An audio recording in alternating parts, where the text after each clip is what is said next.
Пайгамбардан сурашты. Я Расулалла, эң жаман аял кайсы dedi. Эң жаман аял, бактысыз аял кайсы дегенде, мен айткан жокмун. Пайгамбарыбыз айткан.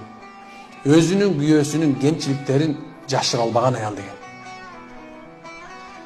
Жашыра албайт. Кичинекей бир нерсе болду, төркүнүнө жеткизип барат. Мен дайым айтам, баянда сабакта айтсам көпчүлүк мен түшүнбөй калган окшойт, бирок айтайын деген нерсем ушундай да. Мына мен да эркекмин, бул жерде отурган эркектер, баарыңар күйөөңөр бар, балаңар бар.